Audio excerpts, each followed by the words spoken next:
Bienvenidos y gracias por acompañarnos en este día que celebramos el Día Mundial del Urbanismo. Hoy en este día nos acompaña Antonio Cruz del estudio Cruz y Ortiz Arquitectos. Un estudio de gran referencia para todos nosotros a nivel nacional e internacional. Desde su tierra natal, sus obras más representativas, podemos conocer el Estadio de la Cartuja, la estación de ferrocarril de Santa Justa, un edificio de viviendas en Doña María Coronel. Siguiendo por la geografía española llegamos a Madrid, el Estadio Wanda Metropolitano del Atlético de Madrid. Y a nivel internacional, obras como la ampliación de la estación de ferrocarril de Basilea, el pabellón de España en la Expo Hannover 2000 y el Rijksmuseum, que tanto con el Wanda Metropolitano tendremos la suerte de conocerlo un poco más a través de la conferencia de hoy. Cruz y Ortiz tienen distintos premios, tanto nacionales como internacionales. Bueno, las obras que les comenté realmente es una pequeña introducción de las obras que tienen, tanto ejecutadas como en proyecto, en más de 12 países, España, Portugal, Francia, Suiza, Holanda, Bélgica, China, Estados Unidos, Marruecos, Líbano, bueno, así, más o menos te tengo estudiado obras ejecutadas y proyectos, así que para que sepan el nivel. Han sido premiados nacional e internacionalmente, entre los premios destacar la medalla de arquitectura, que es el máximo galardón que concede el Consejo Superior de Colegios de Arquitectos de España. Medalla de oro de arquitectura también en Andalucía, premios de la ciudad de Sevilla, ciudad de Madrid. La verdad es que es agotador la cantidad de premios. Bueno, hoy tenemos la suerte de que nos acompañen. Agradecerte, Antonio, de verdad que nos hayas aceptado la invitación y espero que disfruten de la conferencia.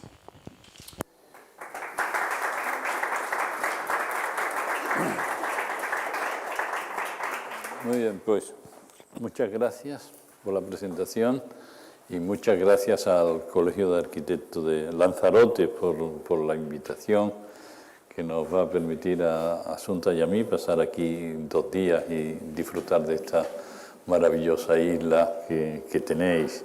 Y así que estamos muy a gusto y muy relajados y contentos de estar con vosotros. Y bueno, para esta presentación pues he decidido presentar estas dos obras de tamaño y importantes tanto por su significación, son obras que tienen mucha reflejo en la sociedad y que se conocen bien, y después he añadido al final una pequeña coda que se dice un pequeño proyecto, bueno, no es tan pequeño, pero es ahora mismo simplemente un proyecto en Suiza, no está construido, y lo vamos a ver al final de estas dos. Estas dos obras que aparentemente son muy diferentes, porque claro, entre un museo nacional y un gran estadio de fútbol parece que no hay mucha relación, pero después sí hay cosas que las unen a las dos. Por ejemplo, son las dos obras de intervención sobre edificios existentes. Si bien en el caso del estadio del Wanda Metropolitano es una intervención sobre un anterior edificio nuestro, el edificio de la Peineta, ¿no? Y en el del Rijksmuseum, por supuesto, es una intervención sobre el edificio de Peter Kuipers. Por otro lado, también son obras que reciben al año aproximadamente el mismo número de visitantes, unos 3 millones o así. En el caso del Rijks es una cosa que día a día reciben, pero claro, si en el estadio del Wanda puede haber 50 partidos al año y reciben 70.000 espectadores, pues al final el número de visitantes es similar, ¿no? Y por lo tanto alguna similitud hay entre ambas obras, ¿no? El tiempo también que han llevado ambas obras en construirse, en realizarse el Rijksmuseum. En el caso del Rijksmuseum empezamos el año 2001 y hasta el 2015 no hemos terminado, son 14 años de obra, y en el caso del Wanda aún ha sido más, porque el concurso lo ganamos en el 91 y la obra la hemos acabado el 17, o sea que en total nos plantamos en una friolera de 25 años interviniendo sobre el mismo edificio. Pero bueno, vayamos al Rijksmuseum, que no significa otra cosa que Museo Nacional. Rijks significa nacional en holandés. Entonces nos encontramos en Ámsterdam. Ámsterdam es una ciudad que no es tanto conocida por sus edificios importantes, como por ejemplo este edificio que es un palacio real, aunque tiene aspecto de ayuntamiento, y es que fue hecho como ayuntamiento. Este es el ayuntamiento de Herstelbeck también, o aquí vemos el Rijksmuseum, pero realmente lo que identifica a Ámsterdam son sus canales, y con las anteriores imágenes de edificios pues podía saber dónde estábamos o no, pero cuando se ve esta imagen, esta bellísima imagen de estos canales, las casas, es lo que realmente hace de esta ciudad lo que es. Ámsterdam es una ciudad que hacia el año 1000 era una pequeña ciudad con no muchos habitantes, pero que, dado el espíritu empresarial, el espíritu de intercambio que tuvieron, fue creciendo. Este es el plan que se hizo para Ámsterdam, con estos 3 canales importantes que la rodean, que son el canal de los señores, el canal del emperador y el canal del príncipe, y que dan la vuelta, y después el cinturón, el single, que es el cinturón, que es el canal que lo cierra. Todo este desarrollo fue creciendo, la ciudad tenía un enorme empuje y se fue llenando, ¿no? Hacia el 1721 ya se llenó, si bien en esta zona quedó una zona realmente que no llegó, ahí cedió un poco el espíritu empresarial, y aquí cambió un poco la ciudad, pero en realidad consiguió llenarse toda ella. Y ya a principios a finales del siglo XIX, esta Ámsterdam, vemos que se han llenado todos los canales y la ciudad se encuentra en esta posición, y este es el punto donde está el Rijksmuseum. Y se iba a iniciar un gran desarrollo hacia el sur en ese momento, y al mismo tiempo el museo, realmente Holanda es un país que se configura como Estado independiente a mediados del 19. Es un país reciente, es un país que en este momento tiene esta exaltación del nacionalismo, de autorreconocimiento, y ellos quieren hacer un museo de arte holandés, porque el Rijks no es un museo como puede ser el British Museum o el Louvre, que son museos, o incluso el Prado, que son grandes museos, un poco de la cultura europea. El Rijks es un museo de arte holandés, de autoafirmación. Y aquí vemos la ciudad de Ámsterdam en este momento, el Rijks ahora mismo desde esta orientación, sí, aquí lo tenemos. El edificio estaba en el borde de todo este desarrollo, y esto fue consecuencia de varios concursos que hubo, y al final el último concurso lo ganó Peter Kuiper. Peter Kuiper es un arquitecto del sur de Holanda, es un arquitecto católico, y esto va a ser importante en la manera como él entiende el desarrollo de su edificio. Es un edificio gotizante y en muchas partes casi recuerda a las iglesias católicas. Pero el edificio tiene otros problemas, o se plantea tanto como un edificio, como una afirmación de la nacionalidad, como una puerta hacia el sur, hacia el desarrollo sur de Ámsterdam. Esta es la zona norte y el sur está acá, y la ciudad está aquí al norte. Entonces, Kuiper diseña este edificio como una puerta por la que ha de pasarse, y a partir de esta puerta un tridente que ordena todo el gran desarrollo que se iba a hacer hacia el sur. Esta cuestión de la puerta que atraviesa el edificio y que es una calle que realmente es incluso propiedad del ayuntamiento, ha sido muy importante tanto en cómo este edificio fue pensado como en la situación que ocupa en la ciudad. Muchísimos de vosotros habéis ido a Ámsterdam y habréis visto cómo esta calle, que en este momento, fijaros que hasta pasan tranvías a través de él, pero al menos ahora quedan las bicicletas y forma parte de la vivencia de Ámsterdam, el coger una bicicleta y atravesar por el Rijksmuseum y oír a los músicos que están allí sonando dentro del pasaje. Pero esto fue un problema para el museo siempre, porque fijaros que solamente en la planta noble, en la planta esta alta, el museo pasa de la zona este a la zona oeste. Las dos plantas bajas, tanto esta planta de aquí, que aproximadamente está a 3 metros, 2 metros y medio sobre este pasaje, está cortado en 2 alas, y el basement, la planta baja, que es casi un semisótano, también está cortado.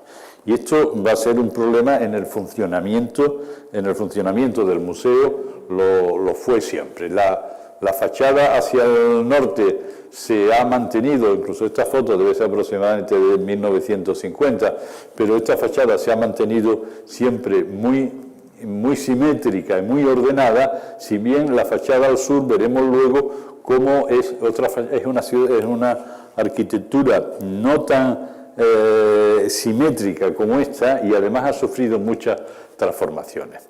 Hay que decir que Kuiper es un arquitecto educado en Francia, en la Académie Française, y que por tanto es un buen arquitecto que controla muy bien todos los principios compositivos de un arquitecto neoclásico de final del siglo XIX, que juega muy bien con la simetría, con la ordenación de toda la planta, pero aquí va a encontrar pronto un problema, ¿no?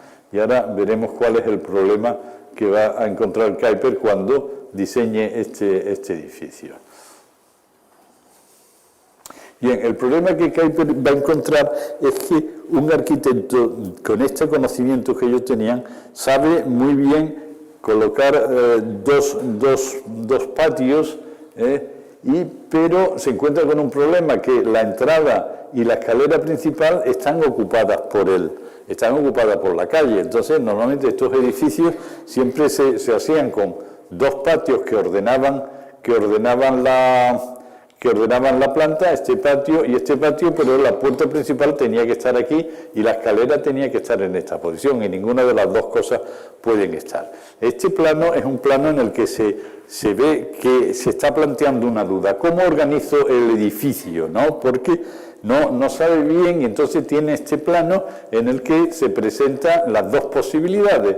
La posibilidad A, que finalmente se elegirá, será tener las entradas en este punto, tener la escalera aquí, lógicamente duplicada, y los patios quedarían como más bien un elemento interior. Y en la posibilidad B, yo creo que ahora se explican un poco, la posibilidad B es esta, es decir, la entrada se va a producir desde el patio, los patios van a ser una especie de hall de entrada y la escalera se va a encontrar en fachada. Finalmente, la opción que se elige es esta otra, como ya he explicado previamente, que son colocar 2 entradas y 2 escaleras. Un problema que este edificio tenía es que realmente, si podéis observar, desde que el visitante entra, el control de ticket lo tiene aquí, es decir, es un edificio que no tenía hall ninguno. Entraban e inmediatamente encontraban que aquí o aquí, en los dos lados, se le controlaba, ¿no? Hoy sabéis que los museos han pasado a ser algo completamente distinto. Las necesidades de espacios previos aquí vemos perdón que me detenga un poco, en la planta alta es el mismo problema. Este plano es un plano de análisis de las dos posibilidades que se debió presentar al comité de selección o algo así, de dirección de este proyecto, y que finalmente decidieron por la opción de colocar de colocar la escalera en esta posición y las entradas. Aquí está la planta noble. Bien, entonces aquí vemos como los patios, estos son los patios en el pasado, y estaban utilizados como zonas de exposiciones, llenas de elementos, en estos días los museos no eran como hoy, que ya los tenemos como más normalizados. Sabemos que los museos son un sitio donde se exponen piezas de gran valor, están bien organizadas, bien colocadas, la contemplación. En este día todavía estaban a la búsqueda verdaderamente, y muchas veces los museos eran más sitios donde se acumulaban cosas unas junto a otras y no eran tan didácticos como hoy son. Y aquí veis los patios utilizados como zonas de exposiciones. Y otra cuestión es que el edificio tenía una enorme decoración, ¿no? O sea, estaba hiperdecorado. Esta habitación que aquí vemos se llama el front hall, está en la planta principal, y aquí desembocan las dos escaleras, y desde aquí se va a entrar a la habitación de honor, que es donde están las mejores piezas. Entonces ya veis la decoración que había aquí, y ya veis cómo en este dibujo empiezan a perderse cosas. Ya veis, estos frentes de aquí están perdiendo elementos. Pero durante todo el siglo XX este museo recibe muchas críticas desde el principio. Se entiende que es un edificio hiperdecorado, que es muy católico, que parece una iglesia, etc., ¿no?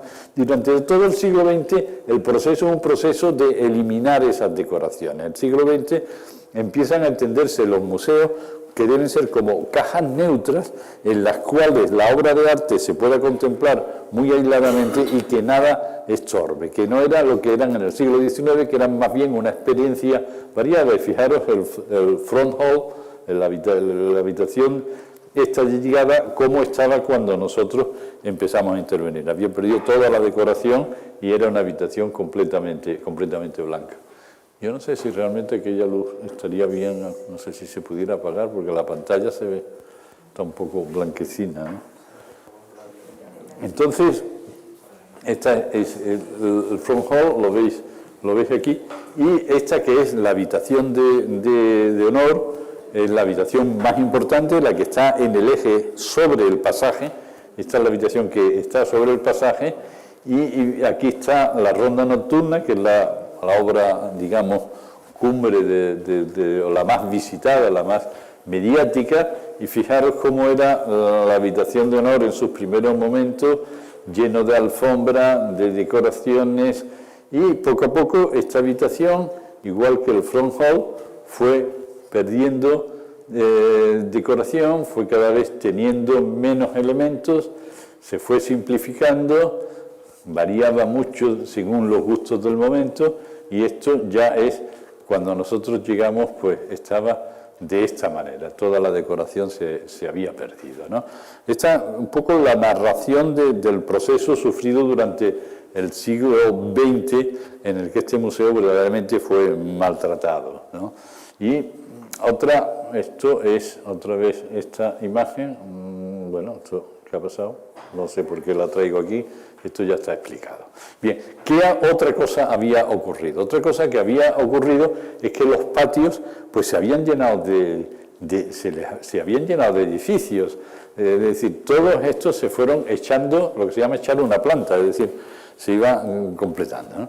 Entonces, el Rijksmuseum, cuando a principios del siglo XXI, era, por fuera aparentemente estaba bien, se veía el edificio, pero por dentro era una especie de Ikea, porque era un sitio donde tú entrabas por una puerta y no tenías ninguna noción de dónde estabas, ibas por un camino obligado, pasaste por aquí, por allá, habías perdido toda la relación con los patios, porque los patios estaban llenos de cosas, de pisos, las ventanas prácticamente cegadas, y solamente en algunos momentos entendías un poco el edificio, pero realmente era una pena que no tenías ninguna conciencia de dónde estabas, ¿no? Fijaros, este es el momento en que los patios, eran unas piezas muy importantes y muy hermosas, pues se van llenando, se ponen las piezas de aire acondicionado por aquí, tubos, etcétera, para poder hacer ese elemento de llenado. y todo se construye. Esto es un salón de actos que existía también en ese momento, y estas distintas habitaciones que se iban haciendo en el interior, las habían hecho en el interior de este patio, ¿no? Y al mismo tiempo el pasaje se había cerrado. Cuando pasabas a través del pasaje no veías los patios, estaban completamente cerradas. Esta es la fachada del sur. La fachada del sur también ocurrieron, ya el edificio de Kuiper ya tenía una cierta asimetría. Esto que vemos aquí, que es Kuiper, es la villa del director, la casa del director. Aquí detrás no se ve una pieza un poco simétrica, pero no exactamente simétrica, que es la biblioteca, y se habían ido añadiendo esta ala sur para extensiones, con lo cual muchas cosas ocurrieron en la parte sur del Rijksmuseum, y que esto tendrá importancia a la hora de intervenir. Bien, esta es el dibujo original de Kuiper, en el que vemos cómo estaba solamente está la habitación de honor, como explicaba antes, que está sobre el pasaje. Esta planta está unida, pero esta planta está cortada. Esta es la cota del pasaje, esta es la cota de los patios, y estas son las otras cotas, también un poco desconectadas.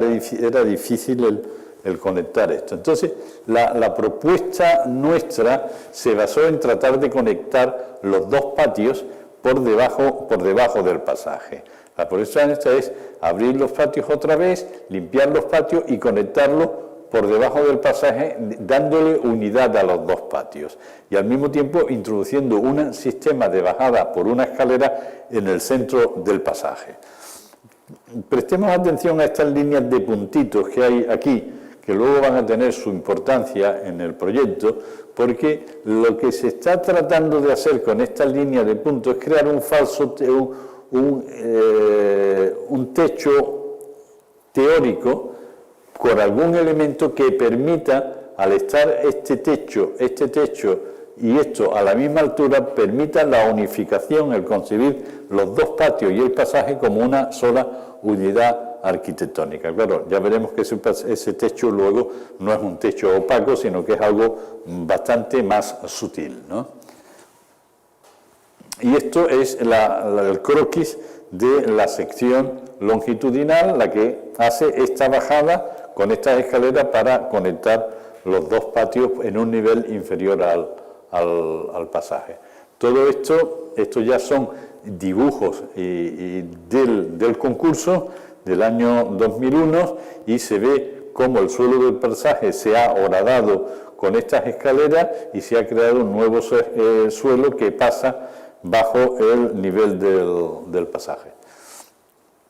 Esto, si quitamos el pasaje, pues se vería esto como una sola elemento unitario, y aquí ya estos sí son los dibujos del concurso, no ya los croquis, sino los dibujos del concurso, introduciendo aquí en sótano todos aquellos elementos que un museo moderno necesita. Porque claro, el Rijksmuseum ha pasado de tener dos halls pequeños, cada uno aproximadamente de 60 metros cuadrados, a tener en este momento un hall que tiene 3.000 metros cuadrados. Es decir, desde esta pared hasta aquí, cada uno de los patios tienen 40 metros, más 40 son 80, más 20 son 100, por 30 metros de ancho son 3.000 metros cuadrados de espacio previo a los tickets. Información, tienda, cafetería. La cafetería se organiza en esta zona de aquí. Todo esto de aquí abajo es la tienda. Esto es la zona de hall que pasa bajo la entrada, y esto es un salón de actos subterráneo que se coloca en esta posición. Y de la misma manera que Kuiper había trabajado con un eje norte-sur, dado que la preocupación de Kuiper era realmente hacer una unión entre la parte norte de la ciudad y el sur de la ciudad, pues nosotros trabajamos con un eje este y oeste que refuerza la unión que nosotros tratábamos de hacer entre el edificio este y el edificio oeste. Y este eje este-oeste ordena simétricamente todos los elementos que aparecen en el patio, zonas de control, de ticket, escaleras, ascensores, etcétera. Todo se ordena simétricamente según este eje de simetría y nos da lugar a esta maqueta. Seguimos todavía en los elementos entregados durante el concurso, que está ordenada tratando siempre de reforzar la ligazón entre el este y el oeste. Luego algunos de ellos han desaparecido y se ha convertido en algo mucho más simple. Y ya estas son imágenes, creo que estas ya no son del concurso, que son algo posteriores, una vez ganado el concurso, y aparece este elemento que va a acabar recibiendo el nombre de chandelier o candelabro, que es un elemento virtual que se coloca en esa altura del patio para la función, desde el punto de vista arquitectónico, esa función que antes os he narrado y que alguna otra función que más adelante explicaré. Bien, esta es la idea del museo. Y ahora vemos en este vídeo la idea central del proyecto que nos hizo ganar el concurso. Lo primero que se ve es cómo estos muros que habían aquí cerrando los patios se pueden ahora quitar y la luz de los patios va a entrar en este pasaje. Y en el centro del pasaje se hace esta depresión con estas escaleras que nos van a permitir el descender, que esto sea la entrada a la cota inferior y que desde ella luego podamos, a ver,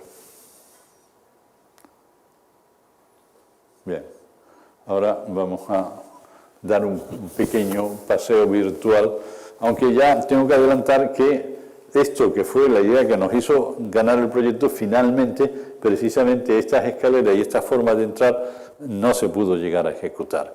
Y hubo que quedarse con un proyecto del que estamos muy satisfechos, pero que curiosamente esto que me parece que era la idea más poderosa del proyecto no se ha podido hacer por razones que ahora un poco más adelante explicaré. Pero yo creo que hay que explicar un poco también los proyectos, el transcurso de los proyectos, porque las cosas que muchas veces hay que cambiar, los proyectos de arquitectura o los edificios no son responsabilidad sola y exclusiva de los arquitectos que los hacemos, son el resultado de tantísimas corrientes, empujones, intervenciones, opinadores, etcétera, que al final dan un resultado del que uno puede estar muy satisfecho, pero que tiene que asumir esa cantidad de diferentes, perdón que diga una palabra inglesa, inputs que nos llegan, que nos van llegando y que dan un resultado final del que un poco todos somos responsables, a veces culpables, pero también a veces responsables. Digamos, el éxito es la consecuencia de la labor de todos, ¿no? Bueno, creo que se ha entendido bien, aunque no lo haya yo ilustrado con mis palabras. Aquí llegamos a la cafetería y desde esta cafetería se ve la continuidad y vemos los chandeliers cómo totalizan, cómo unifican todo el patio. Hasta aquí es la narración del proyecto que se hizo inicialmente, y ahora vamos a entrar a narrar un poco la realidad de la obra. Estos son el circo que nos montaron los ciclistas diciendo "Save the passage", es decir, salvar el pasaje, cuando nosotros nunca habíamos hecho nada en contra del pasaje, pero encontraron esa afortunada frase y nos montaron este circo mediático que al final hizo que no se pudiera. Nosotros luchamos para que esto fuera, incluso, por ejemplo, esta opción que planteamos, que fue, en vez de hacer el pasaje en el centro entero, como decir, vamos a dividir la mitad, ¿no? Vamos a dejar esta parte para los peatones, sea bajando, sea circulando en horizontal, y dejemos los ciclistas por aquella banda. Tampoco esto fue aceptado, ¿no? Y yo creo que esta es la visión desde abajo de esta solución, ¿no? Yo creo que en cierta manera los ciclistas se han equivocado al no haber aceptado esta solución, porque si hubieran aceptado esta solución, estarían ahí para toda la vida. Y yo creo que ya los ciclistas acabarán saliendo de aquí, porque es bastante difícil de que se siga con la cantidad de público y de acogida, de que gente que viene aquí a este pasaje, es muy difícil la coexistencia de las bicicletas y los peatones. Pero, y también una cosa que me llama la atención es, bueno, ¿por qué no lo aceptan? Se pregunta uno, ¿no? Y al final la respuesta para mí es bastante curiosa. Dicen, no lo aceptan porque ellos lo que quieren no es pasar, lo que quieren es estar en el centro, porque en el que está en el centro es el que detenta el poder, ¿no? Entonces, al final hay una cuestión de que el que está en el eje de simetría, es decir, son cuestiones muy antiguas. En el eje de simetría está el rey, ¿no? Está el monarca, pues ellos, ese eje de simetría sigue siendo simbólico y no quieren renunciar a él, ¿no? Bueno, pues esa idea ya veremos a ver si no les cuesta a corto plazo salir del Rijksmuseum, porque aquí, pero bueno, por ahora al final el pasaje se hace de esta manera y este es como queda.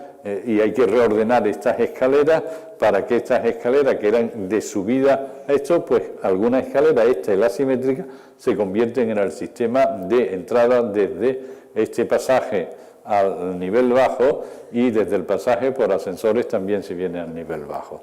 Y hay que reordenar el proyecto con esta idea. Bueno, pues nada, el proyecto se reordena, se hace y se construye basado con esta carencia o con esta ventaja, porque al final no podemos decir otra cosa, sino que nosotros también, que no podemos decir otra cosa, sino que estamos muy satisfechos del proyecto.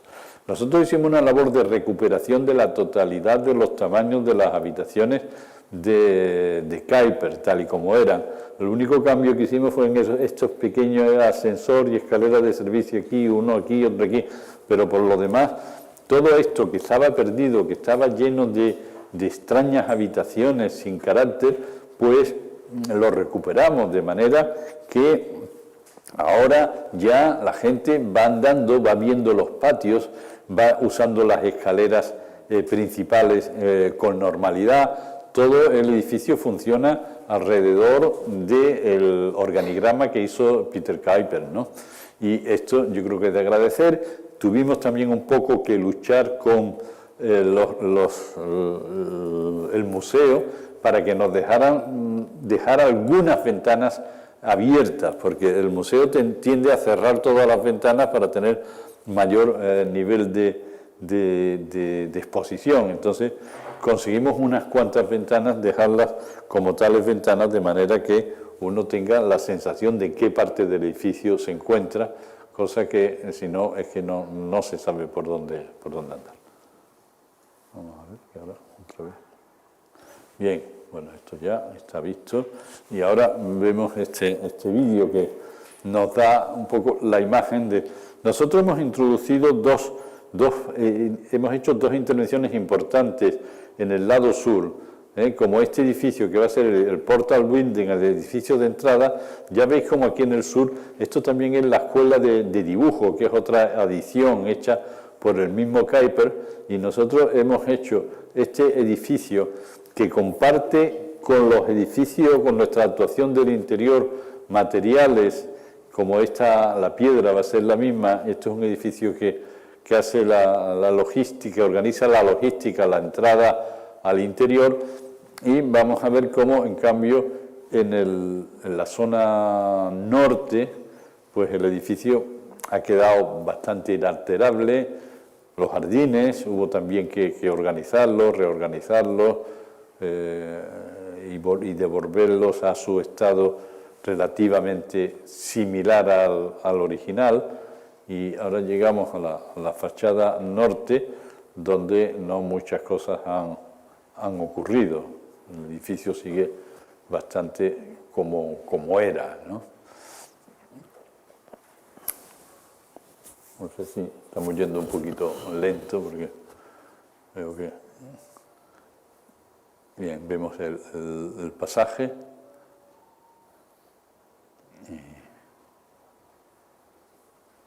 Y desde el pasaje se aprecian los patios Y ahora vamos a ver otra pieza que hemos colocado en uno de los patios exteriores del RAIS, que es un pabellón para la colección de arte asiático, Asian Collection, que es una colección específica, no de arte holandés, que tiene el RAIS Museum, tiene una magnífica colección de arte asiático, y colocamos ahí esa pieza aislada, indicando ese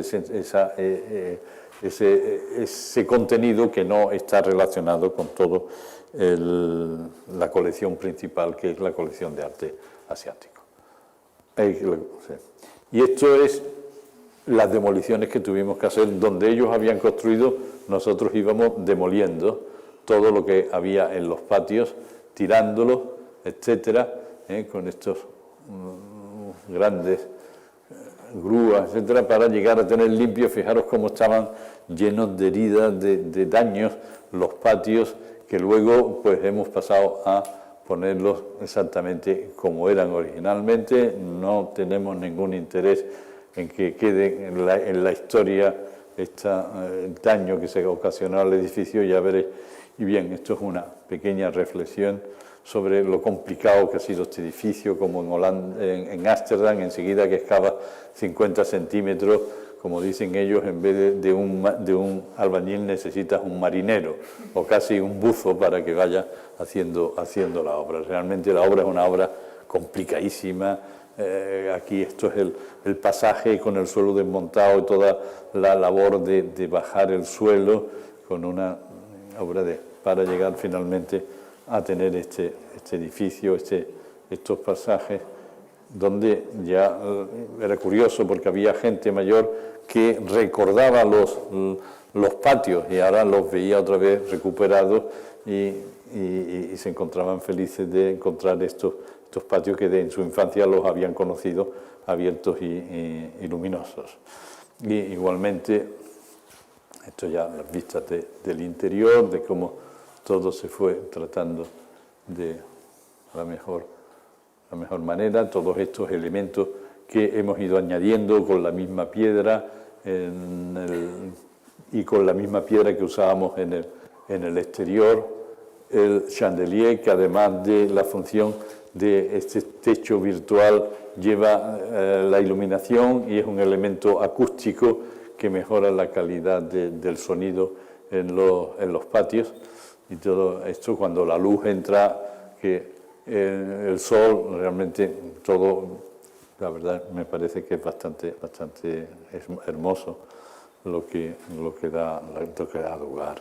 Y esto es el tratamiento que se ha hecho en el interior, y ahora vamos a ver también cómo en el exterior o en los patios, cómo en el interior también se ha hecho algo que ha sido la vuelta a encontrar aquella decoración. Esto, vamos viéndolo. Voy un poco rápido. Voy a dejar, esto es un poco el Asian Pavilion, pero no me voy a detener en él porque veo que he ido muy lento y nos queda todavía por ver otra obra importante que tiene una explicación un poco larga y prefiero tendré que pasarla. Bueno, yo creo que se va entendiendo perfectamente el edificio. En este pabellón hemos hecho la totalidad, incluso todas las cuestiones interiores el arreglo de cómo colocar las piezas de arte. En el edificio principal no lo hicimos nosotros, lo ha hecho un arquitecto especializado en interiorismo de París, y nosotros, pero en el Asian Pavilion sí se nos encargó la totalidad. Y aquí vemos cómo, donde antes se había dejado todo blanco, se recuperaron, se buscaron los colores y se realizó una labor de volver a traer la pintura y todo atrás. Esto, incluso los suelos se hicieron, y los suelos, esto por ejemplo, los hizo la misma compañía que había hecho los suelos originales.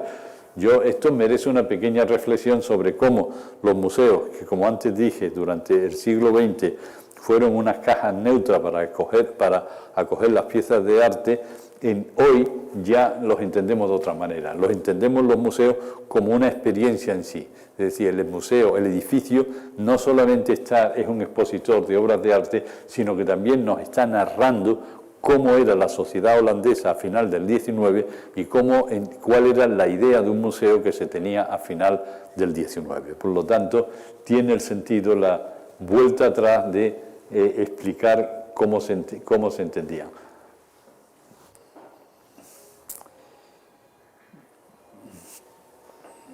Tengo que tener que ir viendo. Esta es la habitación de honor, todavía ya decorada y pintada. Esto fue una idea del director, quería un color muy oscuro, porque decía que los cuadros del Rijksmuseum son muy oscuros y que entonces necesitaba el color oscuro para que se vieran bien las pinturas.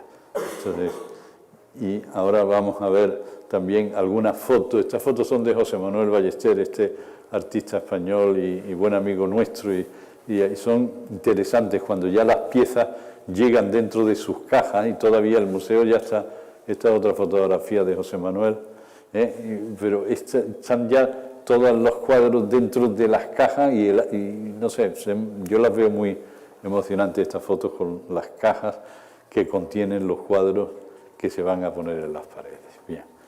Y ya la última pieza que lleva es la ronda nocturna, que viene a colocarse en su sitio por una grieta que hay específicamente colocada en el pasaje para que la ronda nocturna pueda subir a su sitio, y una vez que la ronda nocturna ya está colocada, pues ya puede llegar la inauguración del museo, y la reina, que había estado esperando a que acabáramos la obra para resignar en su hijo Guillermo, pues ya felizmente y admirada de su obra puede decir: dejo de ser reina, a ver si la inglesa se apiada del pobre Carlos, porque me parece que a este ritmo Carlos no llega. Bueno, pues Beatriz ya se fue 15 días después de abrir el Rijksmuseum, abdicó en su hijo Guillermo, después de esta magnífica. Pues ahora ya sí, la gente, las fotografías que antes veíamos sin gente, pues ahora ya os enseño algunas fotos con la animación normal que un museo tiene en cada día. Bueno, y vamos a ir a ver el Wanda, porque si no nos va a dar aquí muy tarde. La animación de la cafetería, la tienda en la zona de abajo, como veis, y la habitación de esta donde están la ronda nocturna y los Vermeer, que es el punto. Bueno, vamos a ir a la peineta, a ver si podemos ir un poco rápido. Y vemos primero la peineta, que fue la obra original de esta otra. Es un proyecto del 91, es un proyecto un poco extraño, porque es un proyecto que hacemos una propuesta para un estadio de atletismo para 20.000 espectadores, que tenía que ser ampliable, y hacemos un edificio en el que los 20.000 espectadores se colocan en un solo lado, ¿no? Esto tiene distintas... ¿Por qué se hace esto? Bueno, se hace primero porque, por un lado, porque el edificio debería ampliarse, y como se quería ampliar, si uno hace un edificio con los 20.000 espectadores a lo largo, luego para ampliarlo hay que levantar las tribunas y llenar por arriba, y entonces eso iba a ocasionar problemas durante la obra. Entonces nosotros, por un lado, pensamos que era más razonable poner estos 20.000 y que si había que ampliarlo se hicieran colocando alrededor. Por otro lado, también es verdad que en un estadio de atletismo no es lo mismo que un estadio de fútbol. En un estadio de fútbol todo el terreno de juego es igual de importante, pero en un estadio de atletismo la recta de los 100 metros y la meta está en un lado y todo el mundo quiere estar en ese lado. Y después, desde el punto de vista también simbólico, el hecho de que uno pudiera hacer un edificio con 20.000 espectadores, pero que tuviera esta importancia, hacía que el edificio pudiera tener, era el estadio de atletismo de la Comunidad de Madrid.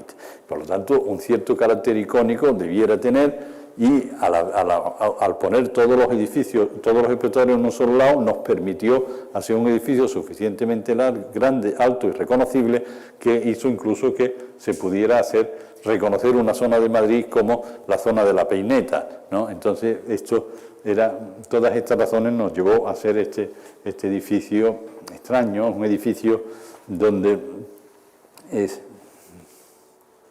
bueno, después de ese croquis se pasa a esta maqueta, ¿no? Y me gusta poner esta fotografía que todavía el edificio no está acabado. Ahí veis la estructura, perdón, no está acabada. Ahí veis que falta un trozo de estructura y sin embargo el edificio formalmente ya es la peineta, no le falta nada. Normalmente si vemos un edificio en estructura decimos, bueno, ¿cómo va a ser este edificio? Pero curiosamente en la peineta basta el hormigón, es decir, es su mejor momento, es el hormigón. La estructura del hormigón es la totalidad y la expresión formal de este edificio, está todo en ella, tanto en la organización del edificio como en el aspecto final. Todo lo que al final se le viene a añadir, estas banderolas o estos pequeños elementos, pues son de menor importancia. Verdaderamente es un edificio en el que la estructura, mirad esta otra fotografía que también me parece muy bonita, nada más que hay hormigón, están todavía las barandillas faltan, ¿no? Y sin embargo la expresión del edificio está completa. Es un edificio jano, un edificio con dos caras, donde no se sabe bien si la fachada es la que hemos visto antes o es este interior de los espectadores, ¿no? Y en los interiores pasa un poco igual, la estructura de hormigón domina y lo llena todo, ¿no? En cambio, tengo que explicar rápidamente el edificio que hicimos en Sevilla, entre uno y otro. El edificio de Sevilla va a ser un edificio muy distinto, va a ser un edificio mucho más vestido. En este edificio nos interesó un poco intentar ver si éramos capaces de hacer un juego en el que la forma exterior del edificio no se correspondiese con la forma interior de la pista de atletismo, ¿no? Y por ello hicimos con esta forma y al final todo esto da lugar a una serie de contrastes o de formas un poco complejas entre la tribuna que se va desarrollando lógicamente alrededor del terreno de juego y su borde, que es como una decisión de otra índole. Y esto da lugar a una... Pero vamos a detenernos un poco en la estructura del techo, que luego va a ser algo más compleja en Madrid. ¿Cómo se hace esta estructura? Y, bien, vemos un poco este edificio, antes de pasar a la cubierta, cómo este edificio es un edificio mucho más vestido que el edificio de Madrid. Los materiales que lo envuelven tienen mucha más importancia. El gesto de la ventana que está en la zona este también va a ser un gesto importante en este edificio, pero vayamos al tema de la cubierta, que lo vemos ahí como única. Y tengo que explicar alguna cosa de estructura, de cómo funcionan estos elementos estructurales de las cubiertas de cables y membranas, ¿no? que se basan en el principio de cómo funciona una rueda de bicicleta, que es hay un anillo exterior, que es este círculo, y los radios de una bicicleta no son elementos comprimidos, son elementos traccionados, de manera que se unen en el centro, en este centro que luego se puede abrir.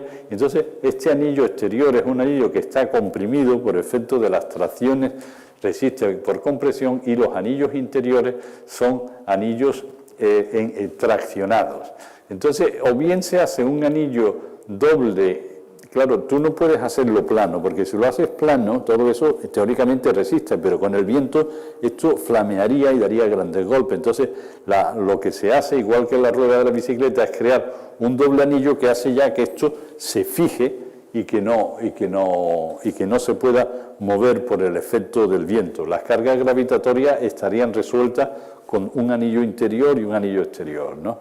Entonces, sin embargo, da lugar a este tipo de estructura que posteriormente, como en este estadio de Nigeria, lo veis. Pero veis que la lectura es bastante compleja, que hay muchos elementos de orden secundario. Veis las telas, las membranas, porque otra vez las membranas hay que volverlas a tensar, hay que volverle a ponerles unos elementos, porque no pueden ser planos, porque el viento las movería muchísimo y necesitan elementos secundarios. También están estas cubiertas de doble anillo exterior de compresión y un solo anillo interior de de tracción, que es como va a ser el de Sevilla, con doble anillo en el exterior y un simple anillo en el interior. Pero también este es el estadio de Roma, basado en esta idea, y volvéis a ver la cantidad de elementos que hay para volver a tensar la membrana, ¿no? Fijaros la complejidad de ese techo, la pérdida de una geometría simple.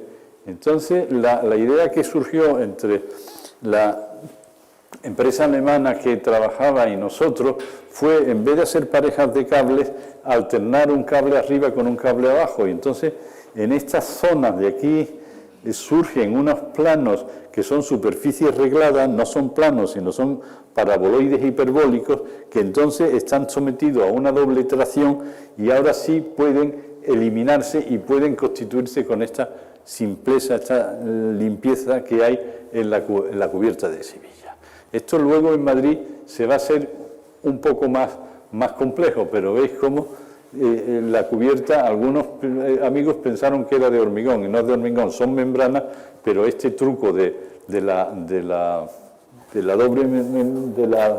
superficie reglada ha llevado a poder eliminar muchos elementos secundarios. Entonces, el Wanda Metropolitano surge cuando más adelante nos piden que ampliemos el estadio de La Pineta. En el año 2004 nos piden que lo ampliemos, ¿no? Y entonces la idea que se expresa en este vídeo, bueno, tiene música, ¿no? A ver si lo podemos bajar porque...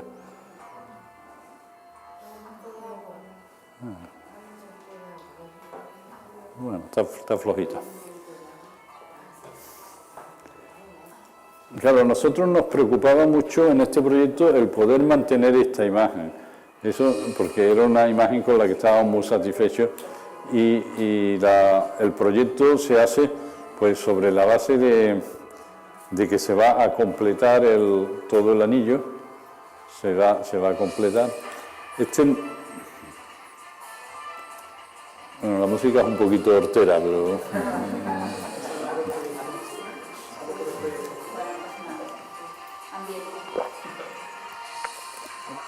Bueno, esta es la idea. Y...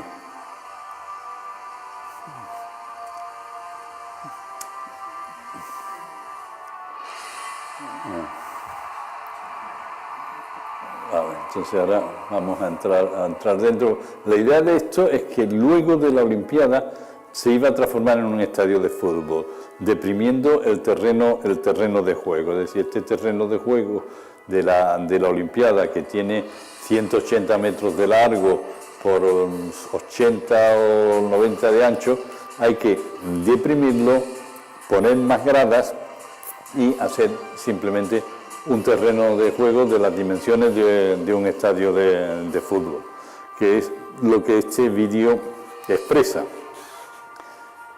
Porque esto ha sido una cosa que ha estado constantemente en esta ampliación, pendulando cómo íbamos a hacer este juego, esta compatibilidad entre fútbol y atletismo.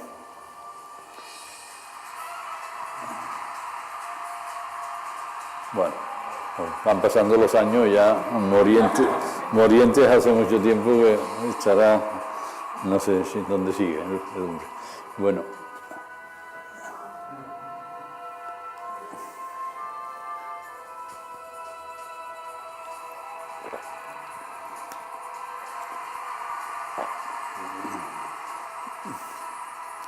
Bueno, este fue el primer proyecto que hicimos, luego entró el Atlético de Madrid y la historia fue bastante, ha sido muy larga y muy compleja. Hemos ido pasando por varias opciones y ya este es el estadio que hicimos para el Atlético, que entró incluso dentro de la fase del Atlético.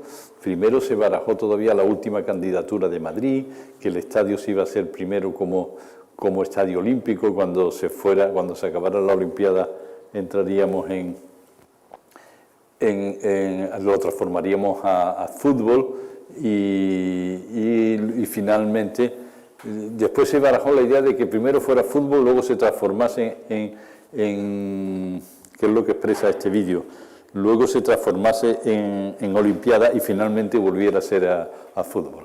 Este vídeo explica un poco toda la complejidad subterránea de un estadio de esta envergadura, que son programas muy complicados, programas en los que hay muchas distintas familias, desde los espectadores, los VIP, los very, que son todavía más importantes, después están los futbolistas, están los árbitros, está la prensa, que es otra familia. Entonces todas estas familias tienen que desarrollarse cada una en su espacio, pero al mismo tiempo en algunos momentos tienen que coincidir, ¿no? Son programas realmente muy complejos.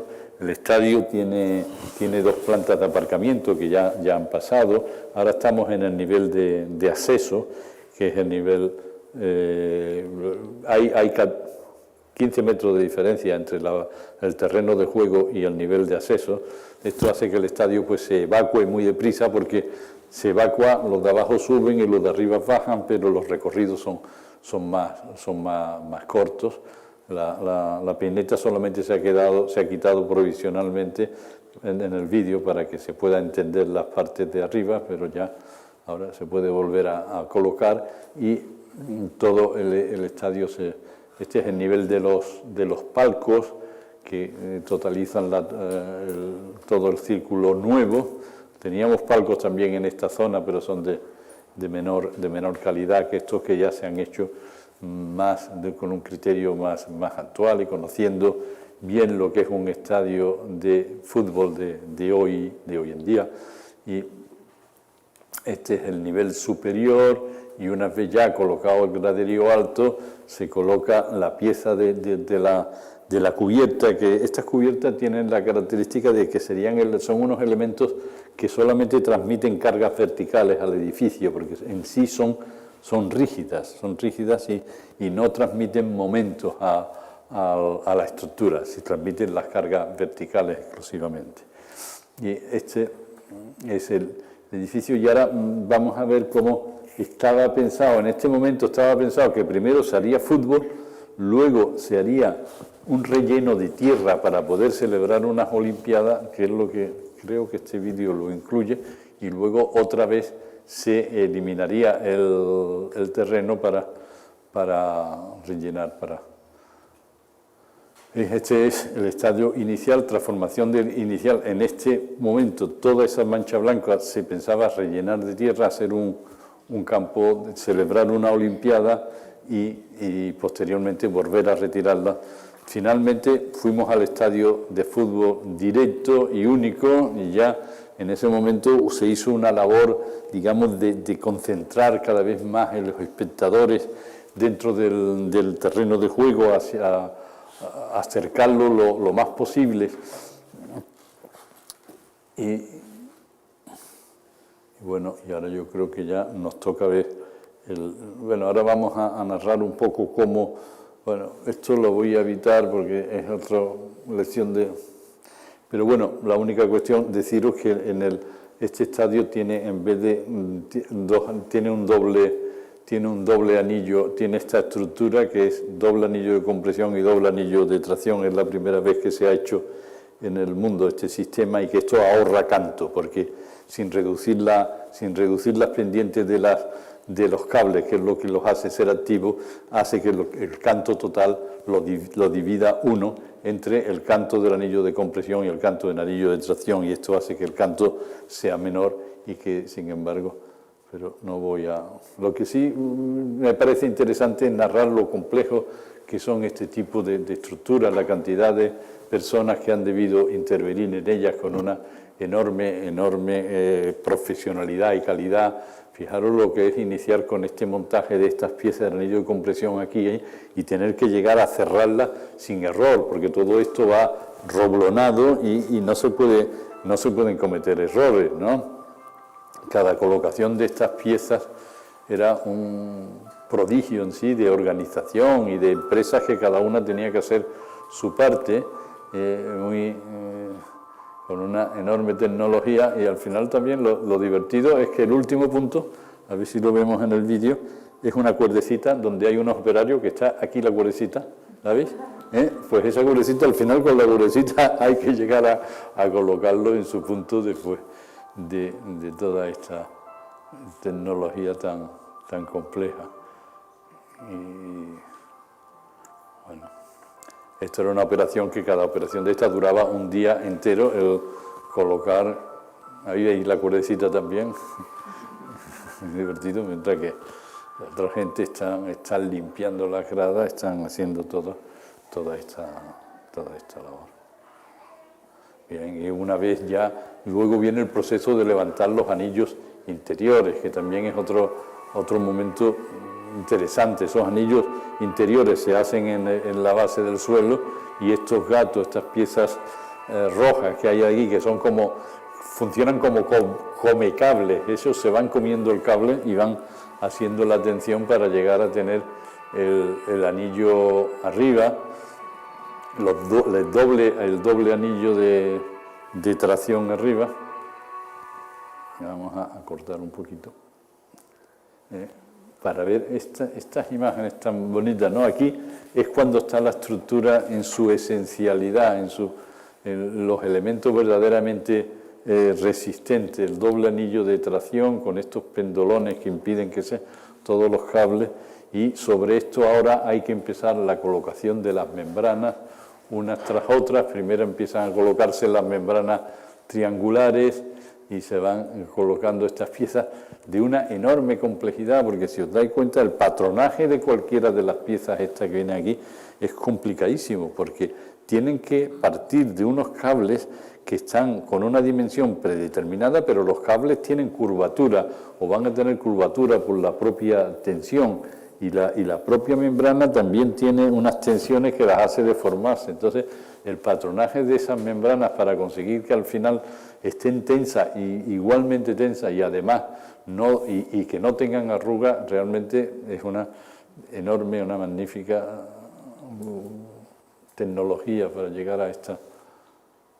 Bien, entonces todo esto, al final la idea nuestra, que creo que subyacía en todo esto, era esta idea de que por un lado la peineta, luego la veremos mejor, cómo la peineta está hasta cierto punto intocada, prácticamente el nuevo edificio no la toca, está entera ahí, aquel que tenga nostalgia de verla la puede ver, y sin embargo el proyecto que se le anexa tiene una unidad con el edificio previamente existente, de manera que no aparezca como un Frankenstein hecho de dos momentos distintos, ¿no?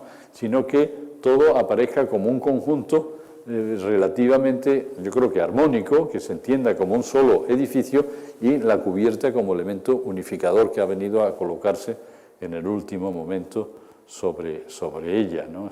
Claro, cuando se dieron cuenta que la cubierta era blanca, ahí hubo un terremoto. y bueno, por buen resolver vino esta línea roja a corregir aquello, pero claro, aquellos se pusieron un poco nerviosos, y desde ese día ellos no nada más que han hecho pintar de rojo todo lo que han podido, ¿no? A veces estropeando algunas cosas, ¿no? Yo creo que la línea roja exterior para mí era suficiente, ¿no? Y claro, a veces están estas fotos de obra porque realmente el edificio está más limpio quizás aquí que cuando luego al final han venido montones de cacharritos a sumarse. Es un edificio que está muy bien situado, con una estación de metro a 200 metros del edificio. En ese sentido funciona muy bien. Y esto es prodigioso, ¿no? Lo que pasa en un partido de fútbol realmente, con esta cantidad de gente que se mueve por aquí, 75.000 personas que lleguen y que se van con bastante orden.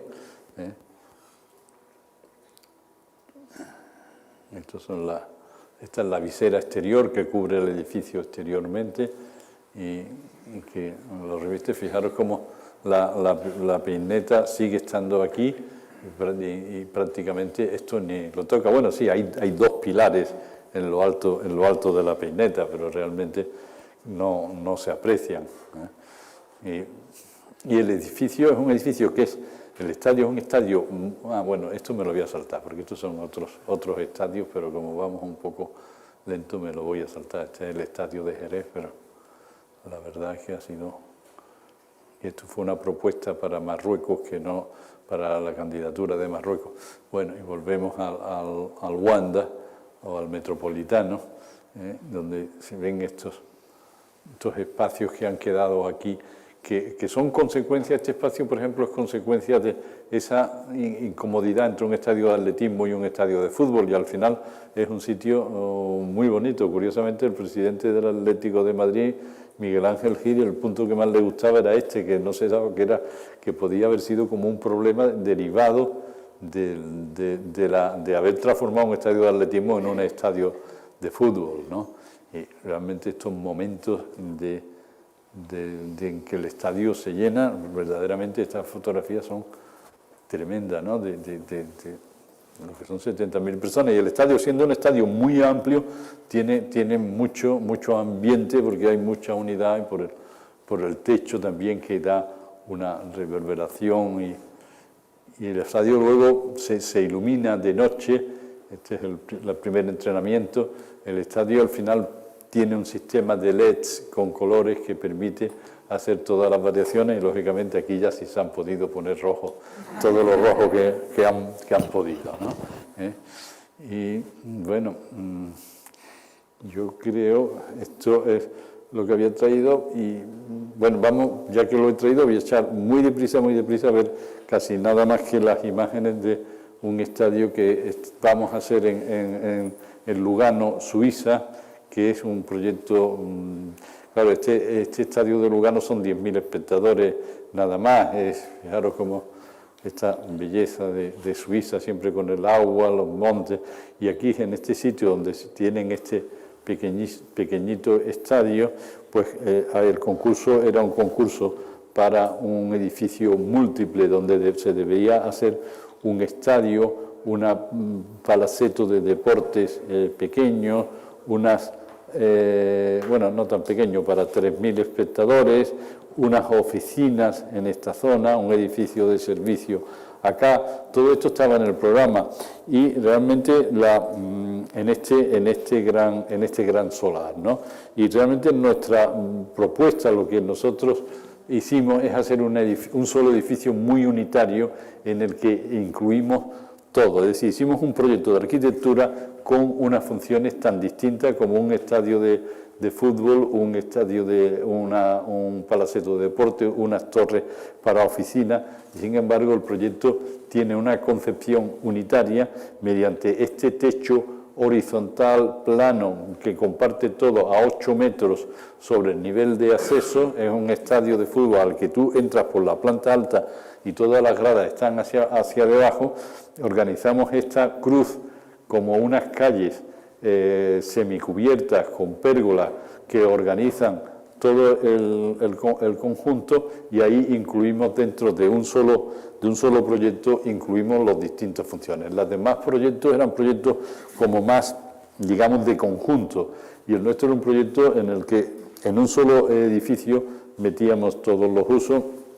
Creo que esto fue lo que gustó, y esto es un análisis de cómo se iba a ir construyendo por parte. Primero había que hacer una provisionalidad en el estadio que había anterior, reducirlo de tamaño, quitar las pistas de atletismo y dejar el campo de fútbol, ir construyendo fase a fase estadio de fútbol, el edificio de servicios, el palacio de deporte y finalmente las torres para llegar a este edificio. Esto ahora mismo estamos con el proyecto. Hemos hecho la primera fase y vamos a iniciar en febrero seguramente la segunda fase, un proceso lentísimo de Suiza, que nos tiene un poco cansados, ¿no?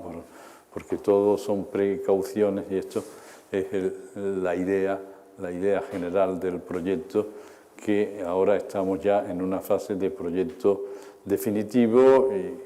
Y este es el Palacio de Deportes interior. Hay un pequeño vídeo que explica, también ya habéis visto que se entra por arriba y todo el público está enterrado abajo. Esta es la idea básica del proyecto, esta unidad de techo entre el techo del estadio y el techo del palacio del palazzetto de deporte, con todo el público. Ahí está en posición de deporte diario con 3 canchas de tenis, con 3 canchas de baloncesto, que luego se transforma, ahora el vídeo lo va a transformar, se transforma con un graderío móvil para sacar una pista. Ahí se están saliendo las gradas móviles, ahora saldrán, creo, exactamente, ahí las gradas salen del fondo y de aquí para dejar solamente una pista de competición para 3.000 espectadores. Esta es la idea, pero bueno, en realidad lo que es importante de este proyecto no es ya solo el Palacio de Deporte en sí, sino ese conjunto de edificios unidos en una sola idea arquitectónica que es el edificio este de conjunto. Vamos a dejar de pasar, porque esto ya es para explicar funcionamiento que no tiene mayor importancia. Ver alguna imagen de las torres en esa posición y alguna imagen de invierno y esta imagen última para terminar. Y nada más, muchas gracias.